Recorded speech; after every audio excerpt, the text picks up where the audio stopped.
Worry and anxiety, man, they're awful. But when we're in this state of worry and in an anxious state, and we are focusing mainly on that, we're ultimately sending a message to God, which says, hey, God, this stuff is bigger than you, and I need to put all my focus on that. You're out of the picture. I don't think that that's something that you want. Hey, welcome to the channel.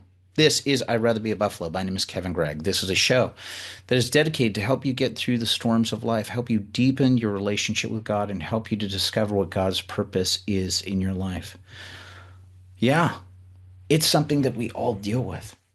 Being anxious or crazy or worry about something. In my last video, I talked about how we had the fires that were going on here in Southern California and it causes a lot of worry and anxiety, right? And it can also get pretty crippling. And I'm also in another season of my life where I'm in some uncharted territory with some stuff that's happening for myself in my career, with what's, some forward things that we're trying to do for our family. There's a lot of uncertainty. There's a lot of things that are uncontrolled in my life. And I will be transparent with you guys. It's there have definitely been some moments where I've been resting in a place of going, how am I going to do this? Right? That's what the language has been that's been going through my mind. How do I do this? What do I do? So much, and so much of it is out of my hands and uncontrollable. There's a lot of things that are in my area that I think that I can control, and I will show up and I will do work or I'll try to lay things out a certain way. But I also deal with control issues in my life, right? I want things to go, hey, I just want things to go. If I do A, B, and C, then it will equal D, E, and F, and it'll all work out perfectly. I've always thought that in my mind. I may have shared this with you guys on here before. I don't know if I have or not. But I remember back in I think it was like the mid, maybe, yeah, it was probably like 83, 84, something like that. Our church, St. Ambrose, would have our big festival. It was like a big spring festival they had every year. It was amazing, right? They'd have like booths of food and carnival rides and all this stuff. It was so cool. And then they'd always have a raffle. And this one year, they were raffling off a brand new Atari. This must have been around 84 or something like that. And I was so convinced, man. I was so convinced. I thought, I'm gonna buy. I think I was working doing a whole bunch of stuff, right? Like I was doing, cutting the grass, doing chores, taking in neighbors' garbage cans and all this stuff. And so I was earning all of my cash. And I think I remember I must have bought like $10 worth of raffle tickets because I was so convinced that I was going to win that Atari. I was going to win that Atari 2600. I don't even think that they were calling it the Atari 2600 at the time. But I was so convinced. And I remember, well, here's what I'm going to do. I'm just going to, buy the tickets. And then once I buy that ticket, I will be there. And I remember being in that hall as they were calling out who the winners were. And it was not my name. And I was so disappointed, so let down. And I thought, well, if I do this, then I will get these results. There's a little correlation with what's going on in my life right now. There's certain things where I want to go, here's what's going to happen. If I do this or write this or put this thing out or all this stuff, all these things will line up. And yeah, it doesn't always happen or work out the way that you want it to work out. And so I've definitely had these moments where I'm just going, God, I don't know what to do. And that's the key, right? Is ultimately coming back to God and saying, God, I don't know what to do. I've had other moments in my life where, I remember I was working with a company years ago, and in my industry, in the entertainment industry, um, you work on a show, you work on a show, and a show, you never know at what time that the show will close, right? This is when I was working specifically at Disneyland. So you'd get in as you were hired as a performer, you're working on the show. And, if it gets traction, then great. But, you also shows close. Like, things will change or people have different tastes or you're just not getting the type of audiences and stuff that you need. And all of a sudden it'll go away. I was involved in this show where, it was all of it was very tentatively put together. It was like, okay, we have this offering that we give to people that come to the park, and, you know, we'll see what happens. And, you're getting paid pretty decent money.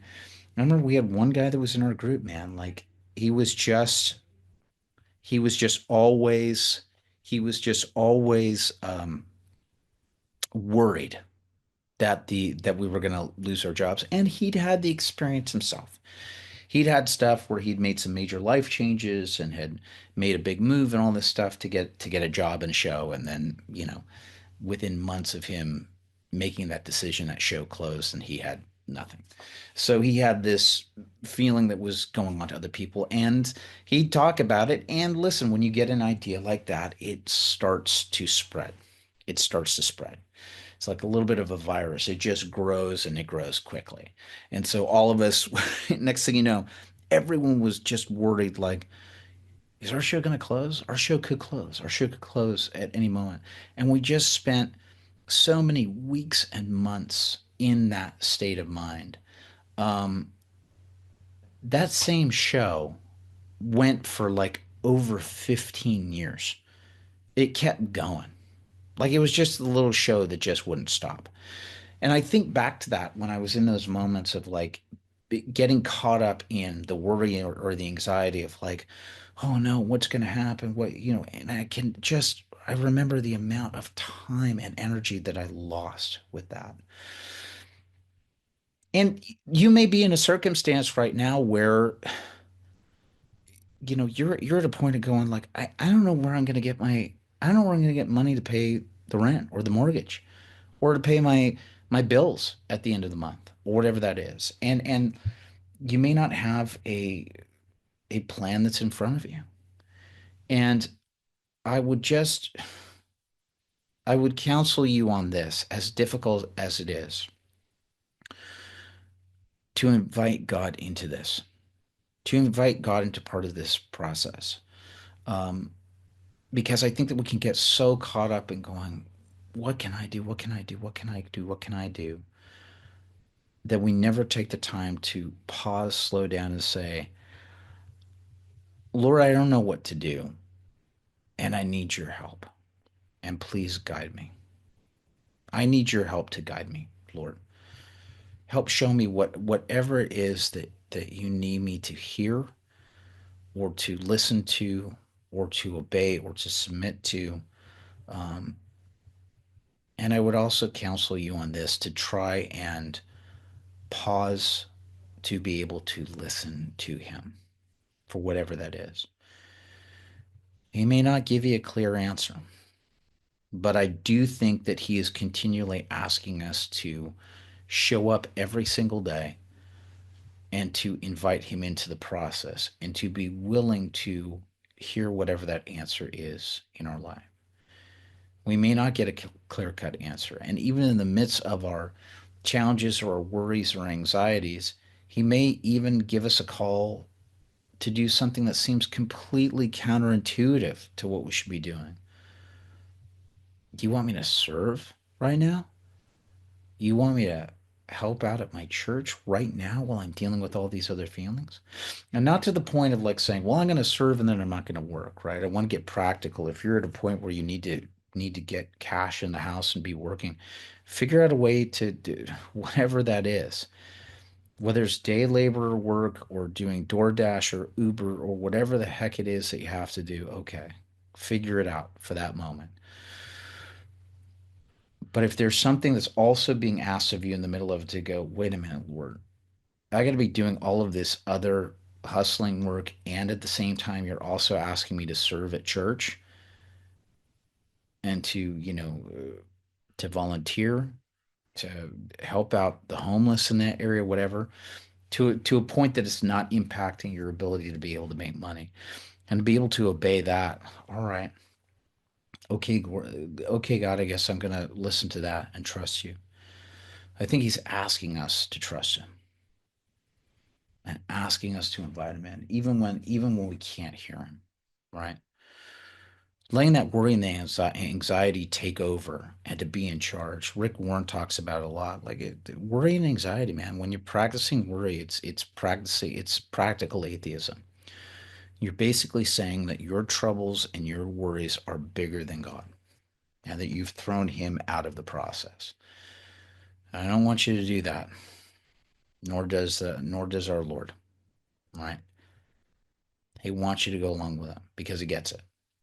Jesus gets it. He went through the agony in the Garden of Gethsemane, the amount of anguish and all the stuff that he had to go through because he knew what was coming within the next day with his execution. And yet, even in the midst of this, he asked for it to be taken away from the Father, but then he also said in the end, Lord, your will be done. Whatever your will is, whatever you're hoping to make beautiful out of this, then I trust you. I think that that's the big thing that I have to learn with all of this too. During my season I'm going through is to go, all right, Lord, I'm going to trust you. I'm going to trust that you can make something beautiful out of this. Even though it's frustrating and I don't have all the answers laid out in front of me nice and neat, I'm going to trust that you're going to bring me through the other side of this and that's ultimately going to point towards you and towards your glory. So I hope that you can find that. I hope that you found this video helpful. If you have, please like, subscribe, share, let other people know about it. And come on back. I'll keep giving you videos that will help you get through the storms of life with Jesus' help, of course. All right. We'll see you in the next video. Bye bye.